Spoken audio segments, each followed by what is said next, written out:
ஆண்டாள் பிரியதர்ஷினிட்ட மத வழிபாட்டு உரிமையே மறுக்கப்படுது, எங்களுக்கு அங்கே பாதிக்கப்படுதுன்னு திரு எல் முருகன் மத்திய இணையமைச்சர் நாடாளுமன்றத்தில் குற்றம் சாட்டம் முன்வைக்கிறார் திருப்பரங்குன்றத்தில். அவர் இன்னைக்கு நாடாளுமன்றத்தில் பேசினதை பார்த்தேன். மத வழிபாட்டு உரிமையை காப்பாற்றி கொடுத்திருக்கிறார் எங்களுடைய தலைவர், நம்முடைய முதல்வர். அதை முதல்ல புரிஞ்சுக்க சொல்லுங்க. நாடாளுமன்றத்தில் சென்று அவர் எல் முருகன் அவர்கள் பேசுகின்ற அந்த வாழ்க்கை முறையையும் வாய்ப்பையும் பெற்றுக் கொடுப்பதே இந்த திராவிட ஆட்சி தான், தமிழ்நாட்டில் இருக்கக்கூடிய ஆட்சி தான். வாய்ப்பு கொடுத்தது பாஜக அப்படி கொடுக்காது, பாஜக கொடுக்கவே இல்லை. எல் முருகன் நிமிர்ந்து நிற்கிறார், முதுகெலும்போடு நிற்கிறார், நிமிர்ந்து நின்று பேசுகிறார் என்றால் மிக வன்மையான கண்டனங்கள். எல்லாத்துக்கும் ஸ்டிக்கர் ஒற்ற வேலையை இதுல பண்ணக்கூடாது. சமூகத்தில் முதல் அமைச்சரவை கொடுத்ததே நாங்க தான், நீங்க ஒன்றும் கொடுக்கல. உங்களுக்கு வாய்ப்பு 18 வருஷம் மத்திய அமைச்சர்கள் ஆகக்கூடிய வாய்ப்பு வந்த போது மகனையும் மகனையும் கேள்வி கேட்டேன். எல் முருகனுக்கு மத்திய அமைச்சர் வாய்ப்பு கொடுத்தது பாஜகன்னு கேட்டேன். அவங்க சொல்றதை கேட்போம். நீங்க முதல் சுற்றுல என்ன நிம்மதியா பேச விடணும், அமைதியா பேச விடணும். வார்த்தைக்கு வார்த்தை வாயாடுறத சூர்யா இப்ப நிறுத்தி ஆகணும். தயவுசெய்து அமைதியா இருங்க, நான் பேசி முடிக்கிற வரைக்கும் நீங்க பேசவே வேண்டாம். எனவே நான் திரும்பவும் சொல்றேன், எல் முருகன் அவர்களுக்கு எங்களுடைய திராவிட ஆட்சி, நாங்கள் வந்த பின்புதான் தமிழ்நாட்டில் நாங்கள் அந்த நான் பிராமின் மேனிஃபெஸ்டோ என்ற ஒன்றை உருவாக்கிய பின்புதான் தமிழ்நாட்டில் இந்துக்கள் தலை நிமிர்ந்து நிற்கிறார்கள். அதை யாராலையும் மறுக்க முடியுமா? ஒடுக்கப்பட்ட, பிற்படுத்தப்பட்ட, கல்வியே கற்க முடியாத அல்லது வேலை வாய்ப்பை பெற முடியாத, வருமானமே ஈட்ட முடியாத, அடிமைகளாக இல்லாத ஒரு இனத்தை உருவாக்கி இருக்கிறோம் என்றால் அது திராவிட ஆட்சியால் வந்தது. திராவிட நீதி கட்சி, அதற்கு பின்பு சுயமரியாதை இயக்கம், அப்புறம் திராவிட இல்ல அங்கிருந்து தான் நீங்க ஆரம்பிக்கணும். இன்னைக்கு இப்ப எல் முருகன் அவர்கள் நிமிர்ந்து நின்று பேசுகிறார் என்றால் அதனுடைய துவக்கம் அங்க இருந்தது. நாம எல்லாரும் உட்கார்ந்து பேசுறோம், என்ன இடைசாதி இந்துக்கள் எல்லாம் உட்கார்ந்து பேசுறோம்னா இதற்கும் காரணம் அந்த போராட்டம் தானே. அதை யாராலையும் மறுத்தர முடியுமா? சரி, இது மத உரிமையை நாங்கள் பெற்றுக் கொடுத்திருக்கிறோம், மத உரிமையை தடுத்திருக்கிறது திமுக அப்படின்னு எல் முருகன் பேசுறாரு. ஒரு கேள்வி இருக்கு, நேற்று அந்த நீதிபதி கொடுத்த தீர்ப்பு என்ன? அன்னைக்கு போய் விளக்கேற்றணும் அப்படிங்கிறது.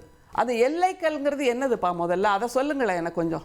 எல்லைக்கல்ல போய் விளக்கேற்றணும் அப்படிங்கிறாரு நீதிபதி. தீபத்தூன்றாங்க, நீங்க சர்வே கல்லுன்னு சொல்றீங்க. ஆமா, எல்லைக்கல்லு தான் அது. தீபத்தூண்ங்கிறது நீங்க வச்சுக்கிற பேரு. அதுக்கு நான் ஒரு வைரத்தூண் கூட பேர் வைக்கலாம், உடனே அது வைரத்தூண் ஆயிடுமா? தீபத்தூண் எங்க இருந்து வந்தது அந்த பேரு? எந்த இலக்கியத்துல இருக்கு? எந்த சான்றுல இருக்கு? எந்த தொல்லியல் ஆராய்ச்சியில இருக்கு? எந்த அந்த என்னது கல்வெட்டு அதுல எதுலயாவது இருக்கா? அது தீபத்தூன்ற பேர் இருக்கா? நீங்க புனைந்து வச்சுக்கிறீங்கனால அது சரியாயிடுமா? அது வரலாற்று பதிவாயிடுமா? காலம் காலமாக மதுரையை பற்றிய இலக்கிய குறிப்புகள் ஆயிரம் இருக்கு. இல்ல 1862க்கு அப்புறம் இங்கதான் ஏத்துறாங்க. அதுக்கு முன்னாடி அப்ப இங்க ஏத்துனாங்களான்ற கேள்வி இருக்குல்ல. 1862க்கு அப்புறம் எங்க ஏத்துறாங்க? அந்த எப்பவுமே பிள்ளையார் கோயில் அதுலதான் ஏத்துறாங்களே தவிர எல்லைக்கல்லுல போய் ஏத்தவே இல்லை. அதை தவிர இன்னொரு கேள்வி எனக்கு இருக்கு. இப்ப எனக்கோ உங்களுக்கோ இந்த எல்லைக்கல் என்பது ஒரு சாதாரண விஷயம். ஆனா நேற்று நடந்த அந்த பிரச்சனைக்கு அப்புறம் அதை ஒரு பெரிய பூதாகாரமா ஆக்கி வச்சிருக்காங்கல்ல. இந்த எல்லைக்கல் என்பது நம்ம வீட்டுல எல்லாம் நம்ம பிளாட் போடுறாங்கன்னு வைங்க, அங்க பாகம் பிரிச்சு 1200 ஸ்கொயர் ஃபீட் 1300 ஸ்கொயர் ஃபீட் கல்லு நட்டு வைக்கிறாங்கல்ல, அவ்வளவுதான் அது. அதற்கு மலை மேல எல்லைக்கல் வச்சிருப்பாங்க. ஆமா, ஏன்னா அதுக்கப்புறம் அதுல பாதாளம், அதை தாண்டி போயிடாதீங்க அப்படின்னு சொல்கின்ற ஒரு எச்சரிக்கை கல் அது. சுட்ட கல்லும் பேசுமோ நாதன் உள்ளிருக்கையில்னு கேட்ட அந்த சமூகத்தை சேர்ந்தவர்கள் நாம எல்லாம். ஆனா இவங்க அந்த எல்லை கல்லையே சாமியா கும்பிட்டு இருக்காங்க. அப்படிங்கும்போது மதவாதம் என்பதுதான் பிஜேபியின் அடையாளம். ஆன்மீகம் என்பது அன்பை போதிப்பது. அதை நேற்று நம்முடைய முதல்வர் செய்து முடித்திருக்கிறார்.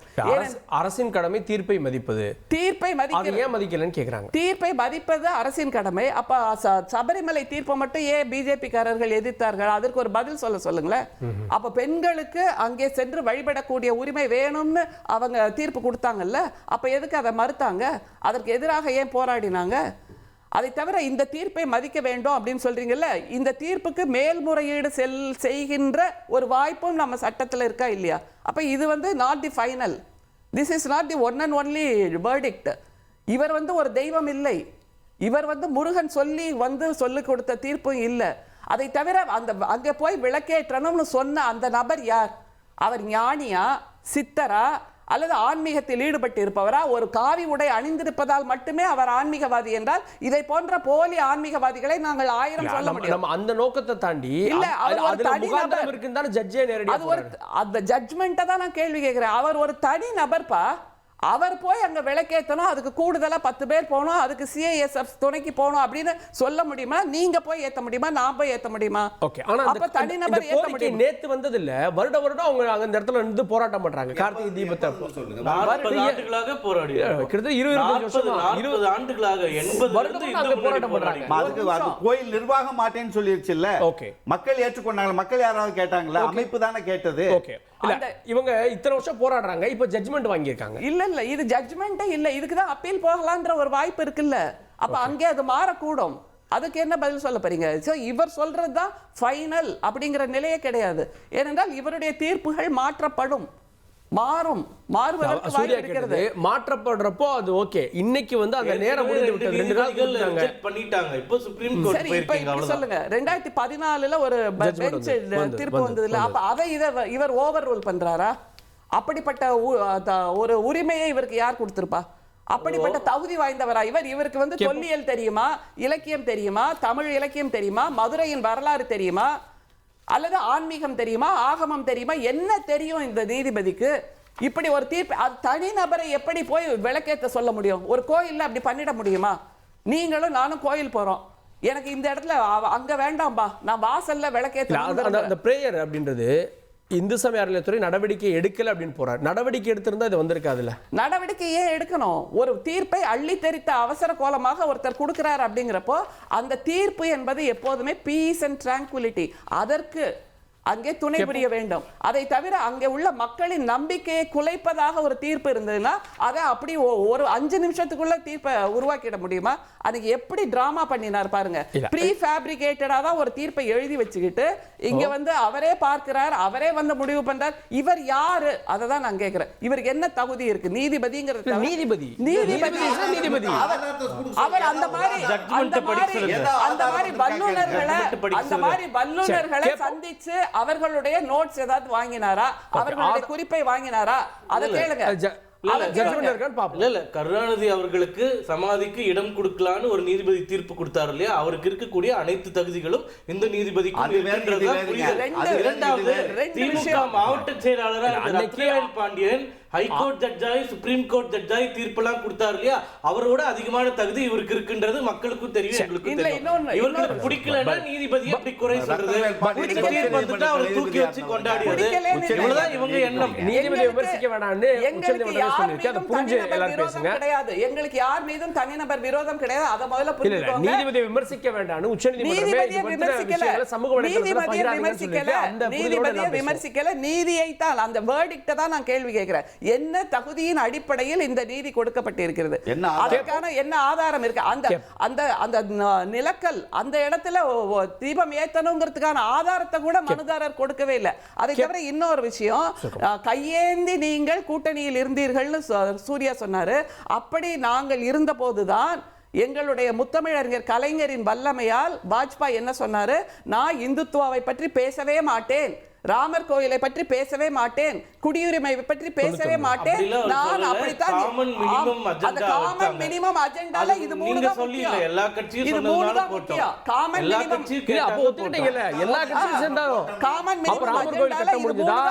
370 காமன் முடிஞ்சதா? அஜெண்டா போட்ட ஆர்எஸ்எஸ் தூண்டி ஆயிடுவா. ஒரு நிமிஷம், இன்னைக்கு நாங்க காமன் மினிமம் அஜெண்டா போட்டா அந்த காமன் மினிமம் அஜெண்டாவை ஒத்துக்கொண்டு வாஜ்பாய் தன்னுடைய ஆட்சியை காப்பாற்றினால் போதும் என்று வாய்ப்பத்தி உட்கார்ந்திருந்தார் அப்படின்னு நான் சொல்லலாம்ல. அப்ப அது எங்களுடைய கலைஞரின் வெற்றி தானே. கல்யாண சுந்தரம் அவர்கள்ட்ட தமிழக அரசுக்கு ஆதரவாக இருக்க வேண்டிய யூபிஎஸ் இந்துத்துவாவுக்கு ஆதரவாக செயல்படுகிறார் அப்படின்ற குற்றச்சாட்டை திரு ரகுபதி சட்டத்துறை அமைச்சர் வைக்கிறார். எப்படி பார்க்குறீங்க? அமைச்சர் ரகுபதி வைக்கிறார். ஆமாங்க, அது அமைச்சர் ரகுபதி அவர்களினுடைய கருத்து எனக்கு உண்மையிலேயே வியப்பாக இருந்தது. இதில் யாருக்கு ஆதரவாக இருப்பது என்பதல்ல, நாம் மக்களுக்கு ஆதரவாக நிற்க வேண்டும். தமிழ்நாடு அமைதி பூங்காவாக தொடருவதற்கு நாம் ஆன முயற்சிகளை செய்ய வேண்டும், அதற்காக நாம் நிற்க வேண்டும் என்பதுதான் எதிர்க்கட்சி தலைவருடைய பார்வை, எங்கள் கட்சியினுடைய பார்வை. இந்த பிரச்சனையை பொறுத்த வரைக்கும் இதை ஒரு தேவையில்லாத செயற்கையான ஒரு கலவரத்தை உருவாக்குவதற்கு தமிழ்நாடு அரசு தொடர்ந்து முயற்சிக்கிறது என்பதுதான் எங்கள் தரப்பு குற்றச்சாட்டு. அதைத்தான் நாங்கள் வெளிப்படையாக சொல்றோம். இப்போ இங்க பேசும்போது கூட அண்ணன் காரை செல்வராஜ் அவர்களோ மரியாதைக்குரிய அக்கா அவர்களோ அவங்க பேசுனதுல எனக்கு ஒன்றும் வியப்பில்லை. அவங்க திமுக காரரா மதிமுக காரரா அவங்க என்ன கருத்து வேணாலும் சொல்லலாம். ஒரு நீதிபதி பத்தி அவங்க என்ன வேணாலும் கேட்கலாம். அவருக்கு என்ன தகுதி இருக்கிறது, அவருக்கு கலாச்சாரம் தெரியுமா, இலக்கியம் தெரியுமா, ஒரு கட்சிக்காரராக அவர்கள் என்ன வேண்டுமானாலும் கேட்டுவிட்டு போகலாம். அதையுடைய சீக்ரெட்ஸ் அவங்க ஃபேஸ் பண்ணலாம். ஆனா ஒரு அரசு அப்படி கேட்கக்கூடாது. ஒரு அரசாங்கம் அப்படி கேட்பதற்கு அந்த அரசாங்கம் ஏற்றுக்கொண்டிருக்கிறது. ஒரு நீதிபதி என்பவர் ஒரு தீர்ப்பு கொடுக்கிறார் என்றால் அந்த தீர்ப்பை அமுல்படுத்துகிற இடத்துல இருக்கிற அரசாங்கம் நீதிபதியினுடைய தகுதியை கேள்வி கேட்கக்கூடாது. இதைத்தான் நீதிமன்றம் என்ன சொல்லுதுன்னா, தமிழ்நாடு அரசுக்கு ஒரு உள்நோக்கம் இருக்கிறது என்கிற சொல்லை பயன்படுத்துகிறார்கள். எவ்வளவு ஒரு வலிமையான சொல் அந்த சொல்ல பாருங்க. எதற்காக இந்த வேலையை செய்து ஸ்டாலின் அரசாங்கம்? இப்ப நான் கேட்கிற அக்கா அவர்கள் சபரிமலையை குறிப்பிட்டு சொன்னாங்க. அண்ணன் பேசுகிற போது சில உதாரணங்கள் எல்லாம் சொன்னாங்க. இப்படி பல தீர்ப்புகள் வருகிற போது மக்களினுடைய உணர்வுகள் மதிக்கப்பட வேண்டும் என்பதில் யாருக்கும் மாற்று கருத்தில்லை. ஆனால் இந்த தீர்ப்பில், இந்த தீபம் ஏற்றுங்கள் என்று நீதிபதி கொடுத்த தீர்ப்பில் எதிர்த்து கேட்டவர்கள் யார்? யாராவது எதிர்த்து சண்டை போட்டார்களா? யாராவது எதிர்த்து போராட்டம் செய்தார்களா? யாராவது இதை செய்யக்கூடாது என்று சொன்னார்களா? எதுவுமே இல்லை. நீதிபதி தீர்ப்பு கொடுத்திருக்கிறார். தீர்ப்பை அமுல்படுத்த வேண்டிய இடத்தில், நடைமுறைப்படுத்த வேண்டிய இடத்தில் அரசு இருக்கிறது. எந்த எதிர்ப்பும் இல்லை என்கிற போது இதுல எதற்காக தேவையில்லாமல் இஸ்லாமிய சகோதரர்களை கொண்டு போய் முடிச்சு போட ஆதரிச்சு கொண்டாடினவங்க யாரு இப்ப இவங்க அப்படின்ற கேள்வி கேக்குறாங்க. பொதுமக்கள் கொண்டாடினாங்களா இல்ல அங்க இருந்தவங்க கொண்டாடினாங்களா, பாஜகவினர் கொண்டாடினாங்களான்னு கேக்குறாங்க. சார், தீர்ப்பை ஆதரிச்சு தீர்ப்பு அந்த வழக்கு போட்டவர் ஒருத்தர் ஒத்துக்கிட்டா போதும். வழக்கு ஒருத்தர் போட்டிருக்காரு, புரியுதுங்களா? ஆதரிச்சு கொண்டாட வேண்டியது இல்லை. ஒரு அரசு என்ன சொல்லலாம், இந்த தீர்ப்பை எதிர்த்து மக்கள் திரண்டார்கள், இந்த தீர்ப்பை மக்கள் எதிர்த்தார்கள், எனவே மக்களின் உணர்வுகளுக்கு மதிப்பளித்து நான் அவசரமா இதை நடைமுறைப்படுத்த முடியலன்னு சொன்னா ஒரு நியாயம் இருக்கு. ஆனா மக்கள் உணர்வுகள் பாதிக்கப்பட்ட இடத்துல நீதிமன்றம் தீர்ப்பு கொடுத்துருச்சுன்னு சொல்லி குடியிருப்புகளில் இருந்த மக்களை, அவங்களுடைய வீடுகளை இடித்து வெளியே தள்ளினீர்கள். அன்றைக்கு கேட்டபோது இதே ஸ்டாலின் அரசாங்கம் என்ன சொன்னது? நீதிபதி தீர்ப்பு கொடுத்து விட்டார். இதோ சுகாதார பணியாளர்கள் போராட்டம் நடத்திய போது நீதிபதி தீர்ப்பு கொடுத்தார். நீதிமன்ற தீர்ப்பு கொடுத்துச்சு, நாங்க என்ன பண்றதுன்னு சொல்லி அவ்வளவு வேகமாக அப்புறப்படுத்தினீர்கள். ஆசிரியர்கள் போராட்டம் நடத்தினார்கள். ஆசிரியர்கள் போராட்டம் நடத்துகிற போது குழந்தைகளோடு இருந்த ஆசிரியர்களை குண்டுக்கட்டாக தூக்கி கொண்டு போய் நீங்கள் சிறைப்படுத்தினீர்கள். கேட்டபோது நீதிபதி கொடுத்து விட்டார், நீதிமன்றம் தீர்ப்பு கொடுத்து விட்டது என்று. இன்றைக்கு நீதிமன்றம் தீர்ப்பு கொடுக்கிற போது அந்த தீர்ப்பை எந்தவித பிரச்சனையும் இல்லாமல், நாட்டில் இவ்வளவு கழகமே இதுல தேவையில்லை, எதுக்கு இதை பேசிட்டு இருக்கிறோம்னே தெரியல, ஒண்ணுமே இல்லாத பிரச்சனை. அவர்களுக்கு தர்கா இஸ்லாமிய சகோதரர்களுக்கு இருக்கிறது, அவர்கள் தர்காவில் அவர்கள் இருக்கிறார்கள். இங்கே இவங்களுக்கு கோயில் இருக்கிறது, இவங்க கோயில் நடைமுறை இவங்க பின்பற்றாங்க. இந்த ரெண்டுக்கும் இடையில பிரச்சனை செய்ய வேண்டும் என்று திமுக வலிய விரும்புகிறது என்பதுதான் எங்கள் குற்றச்சாட்டு. கலவரத்தை ஏற்படுத்த அரசு நினைக்கிறது அப்படின்னு குற்றச்சாட்டை முன்வைக்கிறீங்க. திமுக முயற்சிக்கிறது, நேரடியாக குற்றம் சாட்டுகிறேன். கலவரத்தை திமுக தூண்ட முயற்சி பண்ணுது அப்படின்னா, அப்படி ஒரு கலவரம் ஏற்பட்டா அதனுடைய ரிஃப்ளெக்ஷன் ஆளும் அரசு மேல, சட்டம் ஒழுங்கு மேல கேள்வி வரும். அத அரசே, அந்த கேள்வி அரசு நோக்கி தானே இருக்கும். அப்ப அவங்களே கலவரத்தை ஏற்படுத்துவாங்களா? சரி, இப்ப அதுதான் கலவரம் ஏற்பட்டா நீங்க என்ன சொல்லுவீங்க? சட்டம் ஒழுங்கு சரியில்லை, முதலமைச்சர் பதவி விலகணும்னு சொல்லுவீங்க. அதான் எனக்கு புரிஞ்சிருச்சு. சட்டம் ஒழுங்கு பிரச்சனையை, சட்டத்தை ஒழுங்கை காப்பாற்ற வேண்டிய திமுக அதுல ஏற்கனவே கோட்டை விட்டு இருக்கிறது. பல முறை நாங்கள் சுட்டிக்காட்டி கொண்டு தான் இருக்கிறோம். இப்பொழுதை பொறுத்த வரைக்கும் இஸ்லாமிய மக்களுக்கும் கிறிஸ்தவ மக்களுக்கும், இந்த நாட்டில் இருக்கிற மத வழி சிறுபான்மை மக்களுக்கு ஒரு அச்சத்தை உருவாக்குகிற வேலை என்னைக்கும் திமுக செய்யுது. நாங்க இருந்தா தான் நீங்க இருக்க முடியும், எங்களுக்கு ஓட்டு போட்டா தான் நீங்க வாழ முடியும். இது ஒரு பிளாக்மெயில். இந்த பிளாக்மெயிலை வெளிப்படையாக இன்றைக்கு இந்த அரசாங்கம் செய்து கொண்டிருக்கிறது என்பதுதான் நீங்கள் குற்றச்சாட்டு. சார், ஒண்ணுமே இல்லை சார் பிரச்சனை இதுல. மேடம் அக்கா பேசும்போது சொல்றாங்க அது எல்லைகள், அதுக்கு எப்படி நீங்க தீபம், அது எல்லைக்கல்லாக இருக்கட்டும், அது தீபம் ஏற்றுகிற இடமாக இருக்கட்டும், அதையெல்லாம் நீங்கள் உங்களுடைய அரசு வழக்கறிஞர் வாதத்தில் வைத்தார் தானே நீதிமன்றத்தில். அதையெல்லாம் கேட்டுட்டு தானே நீதிபதி தீர்ப்பு கொடுக்கிறார். உங்களுக்கு அந்த தீர்ப்பிலே மாறுபாடு இருக்கிறது. நீங்கள் என்ன செய்ய வேண்டும்? ஒரு அரசாங்கம், நீங்க அரசமைப்பு சட்டத்தின் மீது கை வைத்து சத்தியம் செய்துவிட்டு அரசவைக்கு வந்திருக்கிறீர்கள். அந்த ஞாபகமா இருக்குதா? நீங்க என்ன செய்யணும்? அந்த தீர்ப்பை அன்றைக்கு அமுல்படுத்தி விட்டு நீங்கள் அடுத்த நாள் மேல்முறையீட்டுக்கு போக யாரும் உங்களை வேண்டாங்கிறா? ஒரு நாள் தீபம் ஏற்றுவதனால என்ன ஆயிரும்? என்ன பெரிய பிரச்சனை வெடிச்சு பிரளயம் நடந்துருமா தமிழ்நாட்டில்? கேட்போம். அப்ப இதை பிரச்சனை ஆக்க வேண்டும் என்கிற இந்த முயற்சி யாருடைய முயற்சி? திரு ஸ்டாலின் அவர்களுடைய முயற்சி. நான் மீண்டும் சொல்றேன், அதே போல திரு முதலமைச்சர் அவர்களினுடைய அந்த ட்வீட் ரொம்ப மோசமான ஒரு ட்வீட். அவர் என்ன சொல்ல வர்றாரு அதுல? அது என்ன டேஷ் அரசியல்? ஒரு பக்குவப்பட்ட ஒரு தலைவர், ஒரு தரமான தலைவருடைய பதிவு மாதிரி அந்த பதிவு இருக்கா உங்களுக்கு? இவ்வளவு பிரச்சனைகள் நடந்து கொண்டு இருக்கிற போது சார், நான் இன்னொரு விஷயத்தையும் சொல்றேன். இந்த சென்னையிலே இப்ப இந்த மழை பெஞ்சது, இந்த ஒரு புயல் வந்துட்டு போச்சு, அதனால் ஏற்பட்ட பாதிப்பு. அதே மாதிரி 2 நாளைக்கு முன்னாடி அரசு வழக்கறிஞரை தெருவில் வச்சு வெட்டியிருக்கான். நேத்து ஒரு காவல்துறை அதிகாரியின் கணவர் வெட்டப்பட்டிருக்கிறார். இன்றைக்கு ஒரு காவல்துறை அதிகாரியை சாலையில வைத்து வெட்டப்பட்டிருக்கிறார். தொடர்ச்சியாக சட்டம் ஒழுங்கு கெட்டுக் கொண்டிருக்கிறது. இதை எதையுமே மக்கள் பார்க்க கூடாது. மக்கள் பார்வையிலிருந்து இதை திசை திருப்புவதற்கு திட்டமிட்டு இப்படி ஒரு வேலையை திமுக செய்கிறது. நான் சொல்லுகிறேன், வரலாற்று பழியை சுமப்பீர்கள். இது நீங்க மக்களிடம் இருக்கிற இந்த நல்ல உறவை குழைத்து இந்து முஸ்லீம் இடையே ஒரு கலவரத்தை தூண்டுவதற்கு திமுக முயற்சிக்கும் என்று சொன்னால் வரலாற்று பழியை நீங்கள் சுமப்பீர்கள். அதற்கான வேலையை செய்கிறீர்கள். இந்த அரசியல் இங்கே வேண்டாம், தமிழ்நாட்டில் ஈடுபடாது. ஓகே.